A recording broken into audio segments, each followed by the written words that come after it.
By request, today's defended big boobed bimbo is Shaundi of the Third Street Saints, a voluptuous vixen who goes from vapid and vaping to vibrant and victorious. Shaundi poses a unique challenge in terms of analysis because her games are farces, like literally, not the insult people usually throw at things. So these games are going to come at everything a little bit bent. So before we get into the specifics of the Shaundi character study, I want to note a few things about the Saints Row series itself. Starting with Saints Row 2, the series began to create a unique identity for itself in the open-world crime genre. It's increasingly hyper-realist, cartoonish, and deliberately socially distorted. In essence, it's a spoof of the crime genre, and it's exceptionally self-aware that it's turning criminals into heroes. The Saints Row games take place in something similar to the real world. Sometimes, but that doesn't mean that the games are glorifying real-world crime. The Saints Row characters are deliberate collections of bad habits and kinks, and the protagonist in each game is a deliberate dumbass. Shaundi enters the mix as one of the new lieutenants for the resurrected Third Street Saints in Saints Row 2. College may have been the worst thing to ever happen to Shaundi, possibly leading her into drug abuse, apathy, promiscuity, and hippie fashion sense. Friends don't let white girlfriends do dreads. Of course, since this is Saints Row, these turn out to be useful assets to the gang. Other than the hippie fashion sense, Shaundi's drug tolerance means she's the last one standing after any exposure to chemicals, and her vast network of exes are information sources for the gang. That being said, the game doesn't say drugs are good. And her white Rastafarian ex-boyfriend, veteran child, is sent to kill her. I'm not sure what's worse for Shaundi here, almost dying? Or having everyone know that she slept with this douchebag. Shaundi also set the Saints Row trend of female tech experts. Prior to Kinsey Kensington's appearance in Saints Row 3, Shaundi was the character who knew how to hack into the traffic cameras to find the location of a rival boss. An ongoing character point of the leader of the Saints is that he or she is a complete moron when it comes to technology.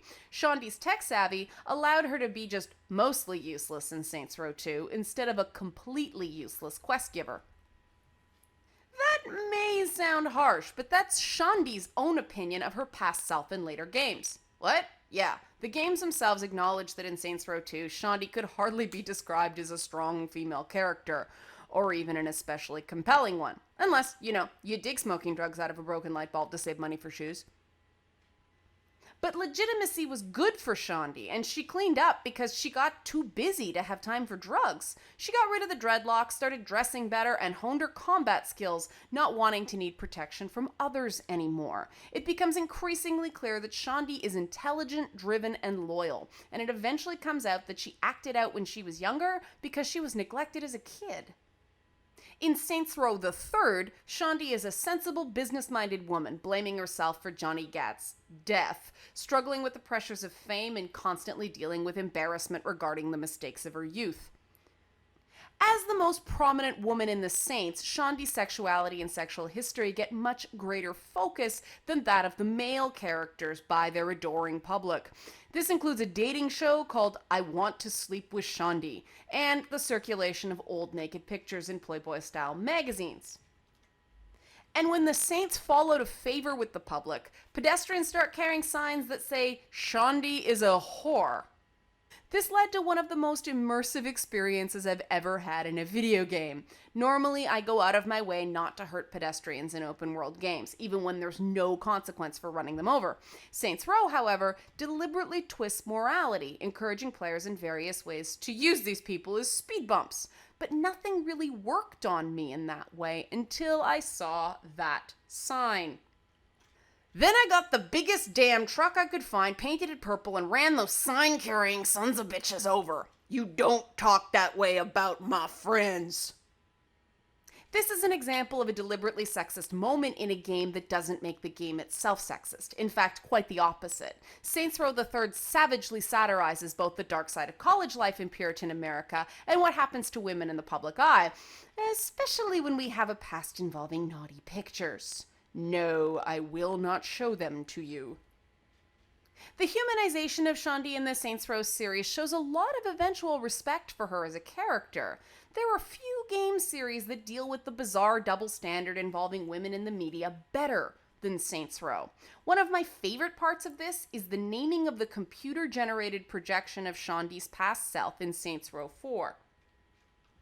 They call her Fun Shaundi. I thought this was a beautiful touch. It was a tiny humorous nod to the fact that what's seen as fun behavior by a young woman turns around and bites her in the ass later in life. And that's not fair. Sure, lots of other people get a lot of enjoyment from party girls who sleep around and show their boobs, but what society does to those fun women isn't fun for those women. The men in the 3rd Street Saints are just as promiscuous, if not more so, complete with strippers being part of the gang's brand, even if the leader of the Saints is female. What's amazing about the Saints Row series is that it doesn't try to justify these sexist realities of the underworld. It makes slut-shaming a part of the prominent female characters' backstories because that's what damn well happens to women, and it gives the player room to see how unfair it is. The game caught some grief for so-called sexism because of the strippers in the White House scene at the beginning of Saints Row 4, but the reality is that the 3rd Street Saints respect women in their own way for these women's skills, regardless of their sexual activities. It's the so-called respectable people who have problems with women like Shaundi, and then, of course, only when it's trendy to be appalled. When women are, quote, fun, too many people of both genders then think we can't be taken seriously. Men don't have the same issues. I mean, remember the Matthew McConaughey naked stone bongos incident? How the hell did he live that down? For various reasons, the public is generally more forgiving of the youthful indiscretions of famous men, both personally and professionally, than it usually is for celebrity women. That's what Shaundi's story is about. What makes it unique is that they treat her as a target instead of as a victim. And her arc is essentially her older self coming to terms with the reality of the experiences of her life. Well, okay, there's also future Shaundi, but she's flat out sci-fi spoof. Oh wait, I forgot. Characters like this now mean instant feminist movie. Note to the humorless, that was a joke. Saints Row doesn't claim the Saints are good people. Far from it. What I love about Saints Row is that it uses overtly criminal behavior and hilariously over-the-top circumstances to let our player think about the randomness of modern morality, especially where sex is concerned, while they're having crazy fun in an exciting environment. I mean, why do people get offended by a baseball bat shaped like a giant purple penis? It's just a giant purple penis. This became even more of a question when the Australian Ratings Board censored portions of the loyalty mission where Shaundi has to come to terms with her past self, demolishing the satire inherent in fun Shaundi trying to score drugs for superpowers. Which then results in a bad trip involving furries. No, the game wasn't censored for use of furries. While present-day Shaundi has to come to terms with the fact that fun Shaundi was a bad part of her past because she was a disaster, Fun Shaundi wasn't all bad. And of course, the in-joke for gamers is the realization that video game characters have been getting superpowers from magic mushrooms since the 1980s. So this moment that allowed gamers to laugh at our own tradition was banned in Australia as thought crimes. They also banned an alien anal probe weapon because they claimed it implied sexual violence. Let's take a moment to recap. Pony cart scene didn't get censored. Tentacle bat called the Violator and a dildo bat called the Penetrator also passed the censor. So a reference to alien abductee stories was simulating sexual violence, but beating the shit out of enemies with a giant purple cock and balls wasn't. Maybe they're sensitive to drug references because they're smoking some wacky shit. The Saints Row games show why it's important not to judge whole games by moments in those games that are robbed of context and nuance. Something I think that feminist criticism of video games does far too often.